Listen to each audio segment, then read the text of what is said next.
ನಮಸ್ಕಾರ ಸ್ನೇಹಿತರೆ, ನಾನು ಸತೀಶ್. ನಮ್ಮ ಇವತ್ತಿನ ವಿಡಿಯೋದಲ್ಲಿ ಅನುಪಮ್ ರಸಾಯನ್ ಅನ್ನೋ ಒಂದು IPO ಒಂದು ಅನಾಲಿಸಿಸ್ ಮಾಡುವ. ಅದ್ರ ಬೇಸಿಸ್ ಮೇಲೆ ನಾವು ಇನ್ವೆಸ್ಟ್ಮೆಂಟ್ಸ್ ಮಾಡಬೇಕಾ ಮಾಡಬಾರ್ದಾ ಅನ್ನೋ ಒಂದು ಇನ್ಫಾರ್ಮೇಶನ್ ಕನ್ಕ್ಲೂಡ್ ಮಾಡೋಣ. ಅದ್ರ ಜೊತೆಗೆ ಒಂದು ಬಿಗ್ ಅನೌನ್ಸ್ಮೆಂಟ್ ಇದೆ. ಸೊ ವಿಡಿಯೋದ ಎಂಡಲ್ಲಿ ಅನೌನ್ಸ್ಮೆಂಟ್ ಮಾಡ್ತೀನಿ, ಏನಂತ ಅನೌನ್ಸ್ಮೆಂಟ್ಗೆ ನೀವು ಕಾಯ್ತಾ ಇರಬೇಕು. ಓಕೆ, ಸೊ ಈ ಒಂದು IPO ಸ್ನೇಹಿತರೆ, ಇತ್ತೀಚಿನ ಒಂದು ಟ್ರೆಂಡ್ ನೋಡಿದ್ರೆ ಸುಮಾರು IPOಗಳು ಬರ್ತಾನೆ ಇದೆ, ಬ್ಯಾಕ್ ಟು ಬ್ಯಾಕ್ IPOಗಳು ಅಂತಾನೆ ಹೇಳ್ಬೋದು.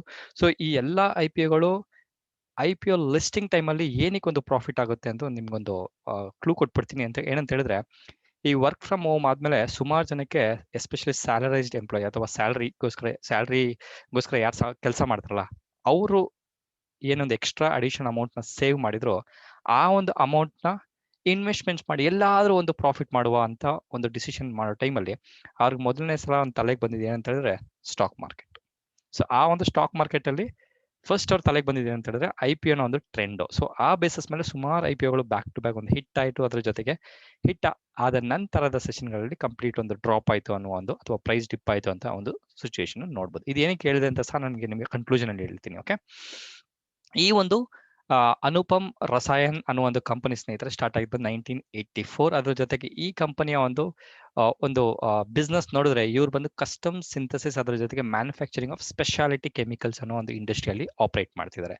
ಸೊ ಸ್ಪೆಷಾಲಿಟಿ ಕೆಮಿಕಲ್ಸ್ ಅಂತ ಹೇಳಿದ್ರೆ ಯಾವುದೇ ಒಂದು ಏನಂತಾರೆ, ಈ ಮೆಡಿಸಿನ್ಸ್, ಅದ್ರ ಜೊತೆಗೆ ಕೆಲವೊಂದು ಏನಂತಾರೆ ಅಗ್ರೋ ಕೆಮಿಕಲ್ಸ್, ಇಲ್ಲಿ ಆಡಿ ಕೊಟ್ಟಿದ್ದು ನೋಡಿ, ಅಗ್ರೋ ಕೆಮಿಕಲ್ಸ್, ಅದ್ರ ಜೊತೆಗೆ ಒಂದು ಫಾರ್ಮಸ್ಯೂಟಿಕಲ್ಸ್ ಏನೊಂದು ಇಂಡಸ್ಟ್ರಿ ಇದೆ, ಆ ಒಂದು ಇಂಡಸ್ಟ್ರಿಗಳಿಗೆ ಕೆಲವೊಂದು ಸ್ಪೆಷಲೈಸ್ಡ್ ಕೆಮಿಕಲ್ಸ್ ಬೇಕಾಗುತ್ತೆ. ಆ ರೀತಿಯ ಒಂದು ಸ್ಪೆಷಲೈಸ್ಡ್ ಕೆಮಿಕಲ್ಸ್ನ ಮ್ಯಾನುಫ್ಯಾಕ್ಚರಿಂಗ್ ಮಾಡುವಂಥ ಕಂಪನಿ ಈ ನಮ್ಮ ಅನುಪಮ್ ರಸಾಯನ್. ಅದ್ರ ಜೊತೆಗೆ ಈ ಒಂದು ಕಂಪನಿ, ನಾ ಏನೊಂದು ಅನುಪಮ್ ರಸಾಯನ್ ಅಂತ ಏನು ಕಂಪನಿ ಹೇಳ್ತೀನಿ, ಅವರು ಒಂದು ಕಸ್ಟಮ್ ಸಿಂಥಸಿಸ್ ಅನ್ನೋ ಒಂದು ಕೆಮಿಕಲ್ ಸಹ ಮ್ಯಾನುಫ್ಯಾಕ್ಚರ್ ಮಾಡ್ತಾರೆ. ಏನಂತ ಹೇಳಿದ್ರೆ, ಯಾವುದೇ ಒಂದು ಕೆಲವೊಂದು ಇಂಡಸ್ಟ್ರಿಗಳಿಗೆ ಒಂದು ಫಾರ್ಮುಲಾ, ಎಕ್ಸಾಂಪಲ್ ಒಂದು ಮೆಡಿಸಿನ್ ಕಂಡುಹಿಡಿತಾರೆ ಅಂತ ಅನ್ಕೊಳ್ಳಿ, ಆ ಒಂದು ಮೆಡಿಸನ್ಗೆ ಅವ್ರದ್ದೇ ಆದಂತಹ ಒಂದು ಪೇಟೆಂಟ್ ಅಥವಾ ಕಾಪಿ ರೇಟೆಡ್ ಒಂದು ಫಾರ್ಮುಲಾ ಇರುತ್ತೆ, ಮೆಡಿಸಿನ್ ಫಾರ್ಮುಲಾ ಇರುತ್ತೆ. ಆ ರೀತಿಯ ಒಂದು ಫಾರ್ಮುಲಾ ಬೇಸಿಸ್ ಮೇಲೆ ಒಂದು ಸ್ಪೆಷಲೈಸ್ಡ್ ಅಥವಾ ಒಂದು ಕಸ್ಟಮೈಸ್ಡ್ ಒಂದು ಪ್ರಾಡಕ್ಟ್ಗಳನ್ನ ಮ್ಯಾನುಫ್ಯಾಕ್ಚರ್ ಮಾಡುವಂಥ ಕಂಪನಿ ಈ ನಮ್ಮ ಅನುಪಮ್ ರಸಾಯನ್ ಅನ್ನೋ ಒಂದು ಇನ್ಫಾರ್ಮೇಶನ್ ಸಹ ನೋಡ್ಬೋದು.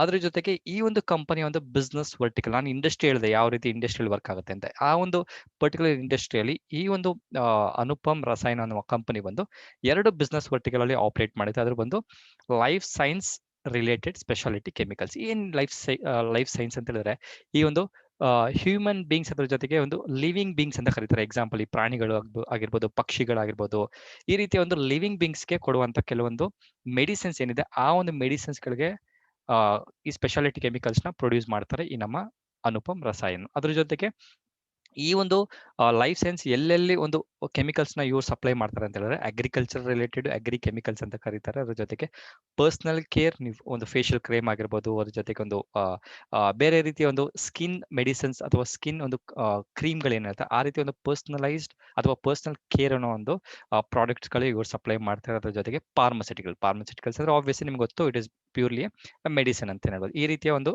ಬಿಸ್ನೆಸ್ ವರ್ಟಿಕಲ್ ಇದೆ, which is the biggest contributor for this company ಅಂತ ಹೇಳ್ಬೋದು, ರೆವಿನ್ಯೂ ಬೇಸ್ಡ್ ಆನ್. ಅದ್ರ ಜೊತೆಗೆ ಈ ಕಂಪನಿ ಸ್ಪೆಷಾಲಿಟಿ ಕೆಮಿಕಲ್ಸ್ ಏನಂತ ಹೇಳಿದ್ರೆ, ಕೆಲವೊಂದು ಸ್ಪೆಷಾಲಿಟಿ ಪಿಗ್ಮೆಂಟ್, ಅದ್ರ ಜೊತೆಗೆ ಡೈಸ್, ಅದ್ರ ಜೊತೆಗೆ ಪಾಲಿಮರ್ ಅಡಿಟಿವ್ಸ್ ಅನ್ನೋ ಒಂದು ಕೆಲವೊಂದು ಕೆಮಿಕಲ್ಸ್ನ ಸಹ ಈ ಒಂದು ಕಂಪನಿ ಮ್ಯಾನುಫ್ಯಾಕ್ಚರ್ ಮಾಡಿ ಸಪ್ಲೈ ಮಾಡ್ತಾರೆ ಅನ್ನೋ ಇನ್ಫಾರ್ಮೇಶನ್ ನೋಡಿದ್ರೆ.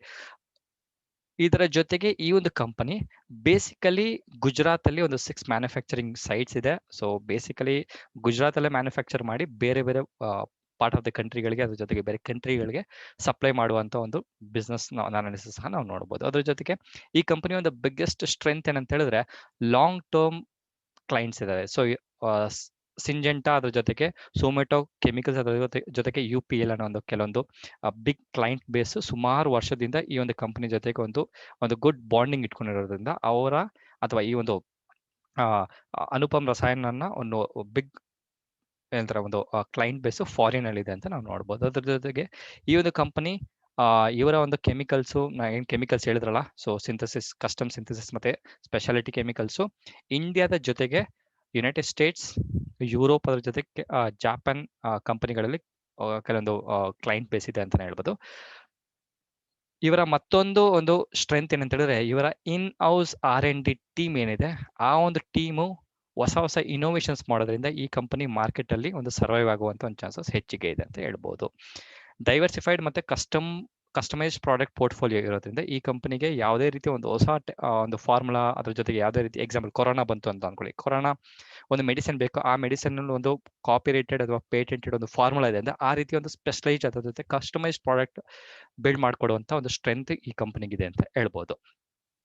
ಈ ಕಂಪನಿ ಒಂದು biggest competitors which is very vast ಅಂತಾನೆ ಹೇಳ್ಬೋದು. ಸೊ UPL ಇದೆ, ಶಿವಾಲಿಕ್ ರಸಾಯನ್ ಇದೆ, ಅದ್ರ ಜೊತೆಗೆ Punjab chemicals, fine Organics, Bharat ರಸಾಯನ, ಅದರಲ್ಲಿ ಒನ್ ಪಾರ್ಟ್ ಈ ಒಂದು ಕಂಪನಿ ಅನುಪಮ್ ರಸಾಯನ ಅಂತ ನೋಡಬಹುದು. ಅದ್ರ ಜೊತೆಗೆ ಒಂದು ಹೇಳ್ತಾರೆ ಒಂದು ಸಿವಿಯರ್ ಕಾಂಪಿಟೇಷನ್ ಇರುವಂತ ಇಂಡಸ್ಟ್ರಿ ಅಂತಾನೆ ಹೇಳ್ಬೋದು ಈ ನಮ್ಮ ಕೆಮಿಕಲ್ ಇಂಡಸ್ಟ್ರಿ ಅಂತ ಹೇಳ್ಬೋದು. ಅದ್ರ ಜೊತೆಗೆ ಈ ಕಂಪನಿ ಒಂದು ರೆವಿನ್ಯೂ ಮತ್ತೆ ರಿಸ್ಕ್ ಏನಂತ ಹೇಳಿದ್ರೆ ಕೆಲವೊಂದು ಸ್ಲೈಡ್ಸ್ ಅಲ್ಲಿ ನಾನು ನಿಮಗೆ ಇನ್ಫಾರ್ಮೇಶನ್ ಶೇರ್ ಮಾಡ್ಬಿಡ್ತೀನಿ. ಅದರ ಬೇಸಿಸ್ ಮೇಲೆ ನಾವು ಮತ್ತೆ ಈ ಸ್ಲೈಡ್ಗೆ ವಾಪಸ್ ಬರಬಹುದು. ಓಕೆ, ಪಿಯರ್ ಕಂಪ್ಯಾರಿಸನ್ ಅಥವಾ ಒಂದು ಏನಂತಾರೆ ಇಮಿಡಿಯೇಟ್ ಕಾಂಪಿಟೇಟರ್ ಅಂತ ಏನ್ ಕರೀತಾರೆ, ಆ ಒಂದು ಕಾಂಪಿಟೇಟರ್ ನ ಒಂದು ಅನಾಲಿಸಿಸ್ ನೋಡಿದ್ರೆ ಅನುಪಮ್ ರಸಾಯನ್ ಬೇಸ್ ಒಂದು ಟೋಟಲ್ ರೆವಿನ್ಯೂ ಬಂದು 5393 ಮಿಲಿಯನ್ ಇನ್ INR ಇದೆ. ಅದ್ರ ಜೊತೆಗೆ ಇವರ ಒಂದು ಲಿಸ್ಟೆಡ್ ಪಿಯರ್ಸ್ ಅಂತ ಹೇಳಿದ್ರೆ ಸ್ಟಾಕ್ ಮಾರ್ಕೆಟ್ ಅಲ್ಲಿ ಇರುವಂತ ಕಂಪನಿಗಳು ನಿಯರೆಸ್ಟ್ ಕಾಂಪಿಟೇಟರ್ ನೋಡಿದ್ರೆ PA ಇಂಡಸ್ಟ್ರೀಸ್ ಇದೆ, ಅದ್ರ ಜೊತೆಗೆ ನವೀನ್ ಫ್ಲೋರೈನ್ ಇಂಟರ್ನ್ಯಾಷನಲ್ ಲಿಮಿಟೆಡ್, ಅದ್ರ ಜೊತೆಗೆ ಆಸ್ಟೆಕ್ ಲೈಫ್ ಸೈನ್ಸಸ್ ಅನ್ನೋ ಒಂದು ಕೆಲವೊಂದು ಕಂಪನಿಗಳು, ಅದ್ರ ಜೊತೆಗೆ SRF ಅನ್ನೋ ಒಂದು ಕಂಪನಿ ಇದೆ.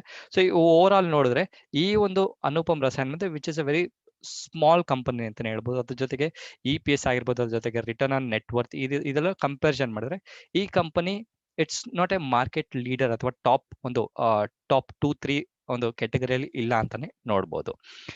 ಅದ್ರ ಜೊತೆಗೆ ಈ ಒಂದು ಕಂಪನಿ ಒಂದು ಫೈನಾನ್ಷಿಯಲ್ ಇನ್ಫಾರ್ಮೇಶನ್ಸ್ ನೋಡಿದ್ರೆ ಓವರ್ ಆಲ್ ನಾನು ನೋಡಿ ನಿಮಗೆ ಅಸೆಟ್ಸ್ ಅಂಡ್ ಲಯಬಿಲಿಟಿ ಅಥವಾ ಬ್ಯಾಲೆನ್ಸ್ ಶೀಟ್ ನ ತೋರಿಸ್ತಿದ್ದೀನಿ. ಈ ಒಂದು ಕಂಪನಿ ಒಂದು ಬ್ಯಾಲೆನ್ಸ್ ಶೀಟ್ ಆಸ್ ಆನ್ 31/12/2020 ಒಂದು ಅನಾಲಿಸಿಸ್ ನೋಡಿದ್ರೆ ಕಂಪೇರ್ ಟು 2019 ನೋಡಿದ್ರೆ ಇನ್ಕ್ರೀಸ್ಡ್ ಅಂತಾನೆ ಹೇಳ್ಬೋದು. ಅದ್ರ ಜೊತೆ ಕೆಲವೊಂದು ಪಾಯಿಂಟ್ಸ್ ನೋಡಿದ್ದೀನಿ, ಆ ಒಂದು ಕೆಲವೊಂದು ಪಾಯಿಂಟ್ಸ್ ಸಹ ನಿಮ್ಗೆ ಶೇರ್ ಮಾಡ್ಬಿಡ್ತೀನಿ. ನೋಡಿ 10,441 ಮಿಲಿಯನ್ INR ಇಂದ 11,760 ಇನ್ಕ್ರೀಸ್ ಆಗಿದೆ, which is very good sign. But ಕೆಲವೊಂದು ಇಶ್ಯೂಸ್ ಇದೆ, ನೋಡವ ಯಾವ ರೀತಿ ಇಶ್ಯೂಸ್ ಅಂತ. ಈ ಕಂಪನಿಯಲ್ಲಿ ಕೆಲವೊಂದು ಡೆಟ್ ಅಥವಾ ಲಾಂಗ್ ಟರ್ಮ್ ಡೆಟ್ ಅಂತ ಏನ್ ಕರೀತಾರೆ, ಆ ರೀತಿಯ ಕೆಲವೊಂದು ಡೆಟ್ಗಳು which is very severely impacted ಅಂತಾನೆ ಹೇಳ್ಬೋದು. ಅದನ್ನ ಸಹ ನಿಮ್ಗೆ ಶೇರ್ ಮಾಡ್ತೀನಿ. ಈ ಕಂಪನಿಯಲ್ಲಿ ಒಂದು ಓವರ್ ಆಲ್ ರೆವಿನ್ಯೂ ಬೇಸ್ ನೋಡಿದ್ರೆ ಟೋಟಲ್ ರೆವಿನ್ಯೂ ಬೇಸ್ ನೋಡಿದ್ರೆ ಇಯರ್ ಆನ್ ಇಯರ್ ಕಂಪ್ಯಾರಿಸನ್ ಮಾಡಿದ್ರೆ ಸ್ಪಾಟ್ಲೈಟ್ ತಗೊಂಡು ಇಯರ್ ಆನ್ ಇಯರ್ ಕಂಪ್ಯಾರಿಸನ್ ಮಾಡಿದ್ರೆ ನೀವು ನೋಡ್ಬೋದು ಪ್ರೀವಿಯಸ್ ಇಯರ್ಗೆ ಕಂಪ್ಯಾರಿಸನ್ ಮಾಡಿದ್ರೆ 3,744 ಮಿಲಿಯನ್ INR ಇಂದ 5,631 ಮಿಲಿಯನ್ INRಗೆ ಇನ್ಕ್ರೀಸ್ ಆಗಿದೆ, which is a very good sign. So over all ಈ ಒಂದು ಕಂಪನಿ ಒಂದು ಪ್ರಾಫಿಟ್ ನೋಡಿದ್ರೆ 428 ಮಿಲಿಯನ್ INR ಇಂದ 480 ಮಿಲಿಯನ್ ಇನ್ಕ್ರೀಸ್ ಆಗಿದೆ, ವಿಚ್ ಇಸ್ ಸ್ಲೈಟ್ ಇನ್ಕ್ರೀಸ್ ಅಂತಾನೆ ಹೇಳ್ಬೋದು. ಇದ್ರೆ ಈ ಒಂದು ಫೈನಾನ್ಷಿಯಲ್ಸ್ ನೋಡ್ಬೋದು ನಿಮ್ಗೆ ಅನ್ಸ್ಬೋದು ಓಕೆ ಈ ಒಂದು ಕಂಪನಿ ಒಳ್ಳೆ ಪ್ರಾಫಿಟ್ ಮಾಡಿರ್ಬೋದು ಹಂಗೆ ಹಿಂಗೆ ಅಂತ ಅನ್ಕೊಂತೀರಾ. ಬಟ್ ಒಂದು ರಿಸ್ಕ್ ನನ್ಗೇನಂತ ಅನಿಸ್ತು ಅಂತ ಹೇಳಿದ್ರೆ ಈ ಕಂಪನಿ ಸುಮಾರು ನಮ್ಮ ಫ್ರೆಂಡ್ಸ್ಗಳು ಕೇಳ್ತಾರೆ, ಸರ್ ನೀವು ಸುಮಾರು ಇನ್ಫಾರ್ಮೇಶನ್ಸ್ ವಿಡಿಯೋದಲ್ಲಿ ಶೇರ್ ಮಾಡಿದ್ರಲ್ಲ IPO ಅನಾಲಿಸಿಸ್ ಮಾಡ್ಬೇಕಾದ್ರೆ ಎಲ್ಲಿಂದ ಇನ್ಫಾರ್ಮೇಶನ್ಸ್ ಕಲೆಕ್ಟ್ ಮಾಡ್ತಾರೆ, ಹೆಂಗ್ ರಿಸರ್ಚ್ ಮಾಡ್ತಾರೆ ಅಂತ ಕೇಳ್ತಾರೆ.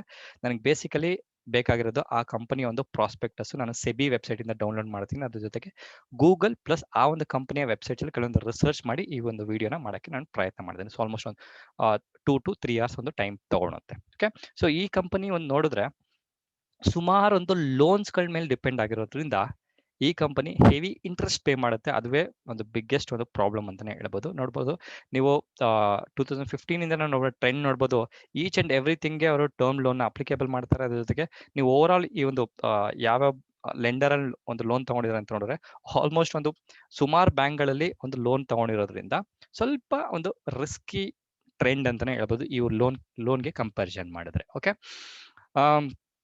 ಅದರ ಜೊತೆಗೆ ಈ ಒಂದು ಕಂಪನಿ ಯಾವ ಒಂದು ರೆವಿನ್ಯೂ ಬೇಸ್ ಅಥವಾ ಯಾವ ಒಂದು ಏನಂತಾರೆ ಇವರ ಒಂದು ಬಿಸ್ನೆಸ್ ವರ್ಟಿಕಲ್ಸ್ ಇಂದ ಹೆವಿ ರೆವಿನ್ಯೂ ಬರ್ತಿದೆ ಅಂತ ನೋಡಿದ್ರೆ ಆಲ್ರೆಡಿ ಹೇಳಿದಂಗೆ ಲೈಫ್ ಸೈನ್ಸಸ್ ಅನ್ನೋ ಒಂದು ಸೆಗ್ಮೆಂಟ್ ಇಂದ ಆಲ್ಮೋಸ್ಟ್ ಇವರಿಗೆ 96-97% ರೆವಿನ್ಯೂ ಬರ್ತಿದೆ, ವಿಚ್ ಇಸ್ ಸ್ಲೈಟ್ಲಿ ರಿಸ್ಕಿ ಅಂತಾನೆ ಹೇಳ್ಬೋದು. ಬಿಕಾಸ್ ಇವರ ಒಂದು ಕ್ಲೈಂಟ್ ಬೇಸ್ ಒಂದು ಟಾಪ್ 10 ಕ್ಲೈಂಟ್ಸ್ ಬೇಸು ಆಲ್ಮೋಸ್ಟ್ ಒಂದು 80-85% ರೆವಿನ್ಯೂ ಕೊಡ್ತಿರೋದ್ರಿಂದ ಒಂದು ಕ್ಲೈಂಟ್ ಏನಾದ್ರು ಬಿದ್ದೋದ್ರು ಅಂತ ಹೇಳಿದ್ರೆ ಇವರ ರೆವಿನ್ಯೂಗೆ ಸಿವಿಯರ್ ಆಗಿ ಇಂಪ್ಯಾಕ್ಟ್ ಆಗುವಂತ ಒಂದು ಚಾನ್ಸಸ್ ಹೆಚ್ಚಿಗೆ ಇದೆ. ಅದ್ರ ಜೊತೆಗೆ speciality chemicals which is very very minimal ಅಂತ ಹೇಳ್ಬೋದು, ಆಲ್ಮೋಸ್ಟ್ 3.33% ಒಂದು ಟ್ರೆಂಡ್ ಇದೆ ಅಂತಾನೆ ಹೇಳ್ಬೋದು. ಓಕೆ, ಇವಿಷ್ಟು ಇನ್ಫಾರ್ಮೇಶನ್ಸ್ ಆದ್ಮೇಲೆ ಈ ಕಂಪನಿಗೆ ಮತ್ತೊಂದು ರಿಸ್ಕ್ ಏನಂತ ಹೇಳಿದ್ರೆ ಸಿವಿಯರ್ ಕಾಂಪಿಟೇಷನ್ ಜೊತೆಗೆ ಕೆಲವೊಂದು ಕ್ಲೈಂಟ್ ಮೇಲೆ ಡಿಪೆಂಡ್ ಆಗಿರೋದ್ರಿಂದ ರೆವಿನ್ಯೂ ಬೇಸ್ ಸಿವಿಯರ್ ಆಗಿ ಇಂಪ್ಯಾಕ್ಟ್ ಆಗುವಂತ ಚಾನ್ಸಸ್ ಇರುತ್ತೆ ಒಬ್ಬ ಕ್ಲೈಂಟ್ ಅನ್ನ ಬಿಟ್ಟು ಹೋದ್ರೆ.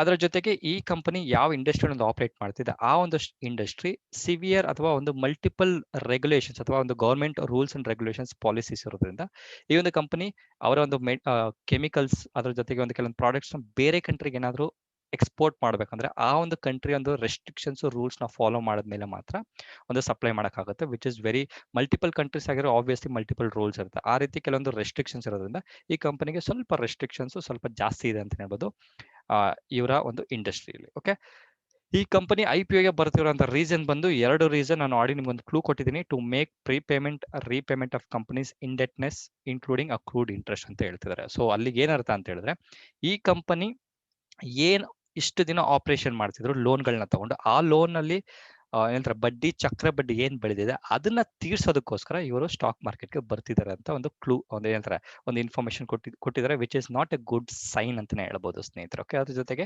ಕೆಲವೊಂದು ಜನರಲ್ ಕಾರ್ಪೊರೇಟ್ ಪರ್ಪಸ್ಗೋಸ್ಕರ ಬರ್ತಿದ್ದಾರೆ ಅನ್ನೋದು ಬಿಟ್ಟರೆ ಯಾವುದೇ ರೀತಿಯ ಕ್ಯಾಪೆಕ್ಸ್ ಆಗಿರ್ಬೋದು ಅಥವಾ ಕ್ಯಾಪಿಟಲ್ ಎಕ್ಸ್ಪೆಂಡಿಚರ್ ಆಗಿರ್ಬೋದು ಅದ್ರ ಜೊತೆಗೆ ಕಂಪನಿ ಒಂದು ಲಾಂಗ್ ಟರ್ಮ್ ಗ್ರೋತ್ ಪರ್ಪಸ್ಗೋಸ್ಕರ ಈ ಒಂದು ಕಂಪನಿ IPO ಬರ್ತಿಲ್ಲ ಅನ್ನುವ ಒಂದು ಬ್ಯಾಡ್ ನ್ಯೂಸ್ ಅಂತಾನೆ ಹೇಳ್ಬೋದು ಸ್ನೇಹಿತರೆ. ಓಕೆ, ಇದಾದ ನಂತರ ಈ ಒಂದು ಕಂಪನಿ ಇದಕ್ಕಿಂತ ಮುಂಚೆ ಕೆಲವೊಂದು ಕಂಪನಿಗಳಿಗೆ ಅಥವಾ ಒಂದು ಪ್ರೈವೇಟ್ ಕಂಪನಿ ಇರೋ ಟೈಮಲ್ಲಿ ಕೆಲವೊಂದು ಕಂಪನಿಗಳಿಗೆ ಶೇರ್ಗಳನ್ನ ಇಶ್ಯೂ ಮಾಡಿದ್ದಾರೆ. ಆ ಒಂದು ಶೇರ್ ಪ್ರೈಸ್ನ ಆವರೇಜ್ ಪ್ರೈಸ್ ನೋಡ್ರೆ ಆಲ್ಮೋಸ್ಟ್ ಒಂದು 200 ಇಂದ 250 ರೂಪೀಸ್ ಇದೆ ನೋಡಿ. ರೀಸೆಂಟಾಗಿ ನವೆಂಬರ್ 2024 ಆ ಟೈಮಲ್ಲಿ KPI LLC ಅನ್ನೋ ಒಂದು ಕಂಪನಿಗೆ ಒಂದು ಪ್ರಿಫರೆನ್ಷಿಯಲ್ ಶೇರ್ಸ್ನ ಅಲಾಟ್ಮೆಂಟ್ ಮಾಡಿದ್ದಾರೆ. ಆ ಒಂದು ಪ್ರೈಸ್ ನೋಡಿದ್ರೆ ಸೊ ನಿಮಗೆ ಮೋರ್ ಆರ್ ಲೆಸ್ ನೋಡ್ಬೋದು ಅರೌಂಡ್ 200 to 250 ರೂಪೀಸ್ ನೀವು ಓವರ್ ಆಲ್ ನೋಡಿ ಈ ಫುಲ್ ಅಮೌಂಟ್ ತಗೊಂಡ್ರೆ ಓವರ್ ಆಲ್ 200 ಇಂದ 250 ರೂಪೀಸ್ ಇದೆ. ಅದುವೇ ಒಂದು ಬಿಗ್ಗೆಸ್ಟ್ ಕನ್ಸರ್ನ್ ಅಂತಾನೆ ಹೇಳ್ಬೋದು. ಈ ಒಂದು ಪಾಯಿಂಟ್ ನ ಇಟ್ಕೊಂಡು ಈ ಕಂಪನಿಯ ಒಂದು IPO ಪ್ರೈಸ್ ನೋಡಿದ್ರೆ ನಿಮಗೆ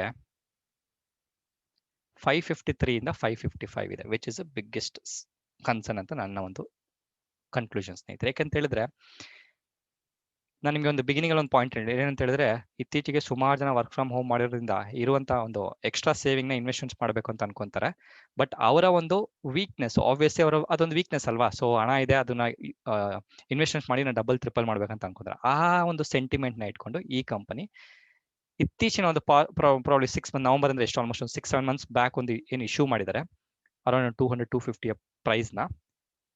ಆ ಪ್ರೈಸ್ಗೆ ಈ ಒಂದು ಸ್ಟಾಕ್ ಪ್ರೈಸ್ ಏನಾದ್ರು ಅಥವಾ ಈ ಒಂದು IPO ಬಂದಿದ್ರೆ I would have suggested for the IPO ಅಂತಾನೆ ಹೇಳ್ಬೋದು. ಬಟ್ ಈ ಒಂದು ಕಂಪನಿ 553 ಇಂದ 555 ಮಾಡಿರೋದ್ರಿಂದ ರಿಟೇಲ್ ಇನ್ವೆಸ್ಟರ್ಸ್ ಏನಾದ್ರು ಇನ್ವೆಸ್ಟ್ಮೆಂಟ್ಸ್ ಮಾಡಿದ್ರೆ ಲಾಂಗ್ ಟರ್ಮ್ಗೆ ಇಟ್ಕೊಂಡ್ಬೇಡಿ ಅಂತ ನನ್ನ ಒಂದು ಸಜೆಷನ್ ಸ್ನೇಹಿತರೆ. ಯಾಕಂತ ಹೇಳಿದ್ರೆ ಬೇರೆಯವ್ರಿಗೆ ಇಶ್ಯೂ ಮಾಡಿರೋದು 200 ಇಂದ 250, ಬಟ್ ನಮ್ಗೆ ಬಂದು 555 ರೂಪಾಯಿ ಕೊಡ್ತಿದ್ದಾರೆ ಅಂದ್ರೆ which is very very costly, almost double ಅಂತ ಹೇಳ್ಬೋದಲ್ವಾ. So which is very costly ಅಂತ ಹೇಳ್ಬೋದು compare to the competitors base. Okay, so number 1 ಅಲ್ಲ ನಂಬರ್ 2 ಅಲ್ಲ. ಸೊ ಅದಕ್ಕೋಸ್ಕರ ಈ ಒಂದು ಪ್ರೈಸ್ ಕಾಸ್ಟ್ಲಿ ಅಂತ ಹೇಳ್ಬೋದು. ಸೊ IPO ಬಂದು 12ನೇ ತಾರೀಕು ಓಪನ್ ಆಗುತ್ತೆ, 16th ಕ್ಲೋಸ್ ಆಗುತ್ತೆ. 27 ಮಿನಿಮಮ್ ಶೇರ್ಸ್ ಬಿಡ್ ಮಾಡಬೇಕು. NSE BSE ಲಿಸ್ಟ್ ಆಗುತ್ತೆ. ಟೋಟಲ್ ಬಂದು 760 crores ನ ಒಂದು IPO ನ ಒಂದು ಸೈಜ್ ನೋಡ್ಬೋದು. ಸೊ ಒಂದು ಟೆಂಟೇಟಿವ್ ಬೇಸ್ ಡೇಟ್ ಒಂದು ಬೇಸ್ ನೋಡಿದ್ರೆ 12th ಓಪನ್ ಆಗುತ್ತೆ, 16th ವಿಚ್ ಇಸ್ ಫಿಕ್ಸ್ಡ್ ಅಂತ ಹೇಳ್ಬೋದು. ಇದೆರಡು ಫಿಕ್ಸ್ ಇರುತ್ತೆ. ಸೊ ಮಿಡ್ಲಲ್ಲಿ ನಿಮ್ಗೆ ಒಂದು ಹಾಲಿಡೇ ಏನೋ ಬರ್ಬೋದು. ಸೊ ಅದ್ರ ಜೊತೆಗೆ ಅಲಾಟ್ಮೆಂಟ್ ಫೈನಲ್ ಆಗೋದು ಬಂದು 19th 22nd ರೀಫಂಡ್ ಆಗುತ್ತೆ. 23ನೇ ತಾರೀಕು ಡಿಮ್ಯಾಟ್ ಅಕೌಂಟ್ಗೆ ಕ್ರೆಡಿಟ್ ಆಗುತ್ತೆ. ಶೇರ್ಸ್ ಅನ್ನ ನಿಮ್ಗೆ ಬಂದಿತ್ತು ಅಂತ ಹೇಳಿದ್ರೆ. ಸೊ IPO ಲಿಸ್ಟ್ ಆಗುವಂತ ಒಂದು ಟೆಂಟೇಟಿವ್ ಡೇಟ್ ಬಂದು 24th March 2021. ಸೊ ಇವಿಷ್ಟು ಆದ್ಮೇಲೆ ಸತೀಶ್ ಅವರೇ ನಾವು ಇನ್ವೆಸ್ಟ್ಮೆಂಟ್ಸ್ ಮಾಡಬೇಕಾ ಇನ್ವೆಸ್ಟ್ಮೆಂಟ್ ಮಾಡಬಹುದಾ ನಿಮ್ಮ ಒಂದು ಅನಾಲಿಸಿಸ್ ಬೇಸಸ್ ಮೇಲೆ ಅಂತ ಹೇಳಿದ್ರೆ ಆಲ್ರೆಡಿ ನಿಮ್ಗೆ ಒಂದು ಕ್ಲೂ ಕೊಟ್ಟಿದ್ದೀನಿ ಸ್ನೇಹಿತರೆ. ಈ ಒಂದು ಪ್ರೈಸ್ಗೆ ಈ ಒಂದು stock which is very very costly and I would not suggest company ಒಂದು ಫಂಡಮೆಂಟಲ್ ಬೇಸಿಸ್ ಮೇಲೆ.